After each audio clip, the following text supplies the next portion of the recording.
శ్రోతలందరికీ నమస్కారం. ఈరోజు పంచతంత్ర కథలోని ఆషాఢభూతి అనే కథతో మీ ముందుకు వచ్చాను. మరి కథలోకి వచ్చేద్దామా?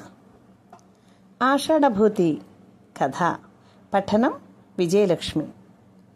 అనగనగా ఒక ఊరిలో దేవశర్మ అనే బ్రాహ్మణుడు ఉండేవాడు. ఆయన ఊరూరు తిరుగుతూ పురాణాలు చెబుతూ ఉండేవాడు. ఆయన పురాణాలు విన్న ప్రజలు ఎవరికి తోచినవి వారు ఇచ్చేవారు. కొంతమంది డబ్బులు, మరికొంతమంది పండ్లు, దుంపలు, ఇలా ఎవరికి తోచినవి వారు ఇస్తూ ఉండేవారు. దేవశర్మ అందుకు సంతోషపడుతూ మనసులో సంతోషంగా ఉన్న బయటకు నాకెందుకు ఇవన్నీ అంటూ ఉండేవాడు. ఆ డబ్బును ఎక్కడ దాచుకుంటే ఎవరు పట్టుకుపోతారో అని భయంతో ఒక బొంతలో ఆ డబ్బు దాచుకొని ఆ బొంత ఎప్పుడూ తన చేతితో పట్టుకుని తిరిగేవాడు.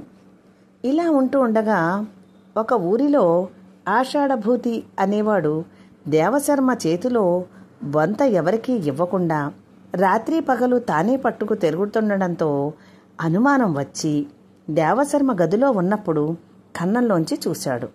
దేవశర్మ డబ్బు బొంతలోంచి తీసి లెక్కపెట్టి మళ్లీ పెట్టి కొట్టడం చూశాడు.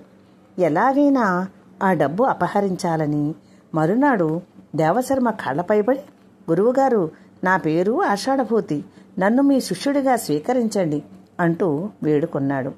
అతని వినయ విధేయతలకు మెచ్చుకొని దేవశర్మ ఆషాఢభూతిని తన శిష్యునిగా స్వీకరించి తనతో తీసుకెళుతూ ఉండేవాడు.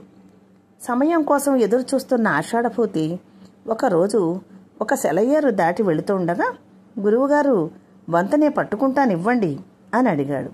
కానీ దేవశర్మ అందుకు ఒప్పుకోలేదు. అలా కొన్ని నెలలు గడిచాయి.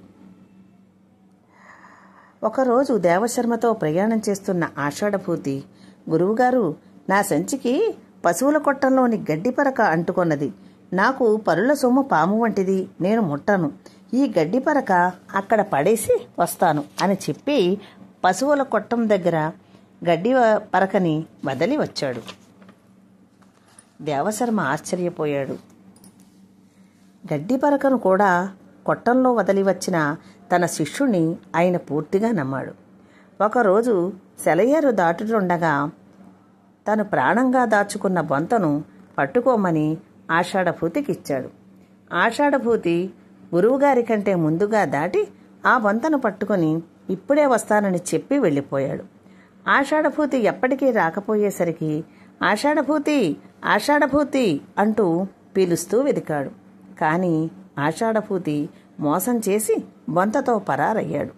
అనవసరంగా ఒక మోసగాడిని నమ్మినందుకు దేవశర్మ ఎంతో దుఃఖించాడు.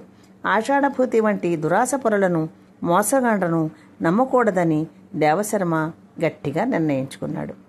కథ సమాప్తం. నా కథ నచ్చితే నా ఛానల్ను సబ్స్క్రైబ్ చేసుకొని లైక్ చేసి, షేర్ చేసి, కామెంట్ చేసి నన్ను ప్రోత్సహించి నన్ను మరింత ముందుకు నడిపించాలని ప్రార్థన. ఇప్పటి వరకు నా ఛానల్ సబ్స్క్రైబ్ చేసుకున్న వారికి, నా కథలను వింటున్న వారికి నా ప్రత్యేక ధన్యవాదములు. ఇట్లు మీ విజయలక్ష్మి.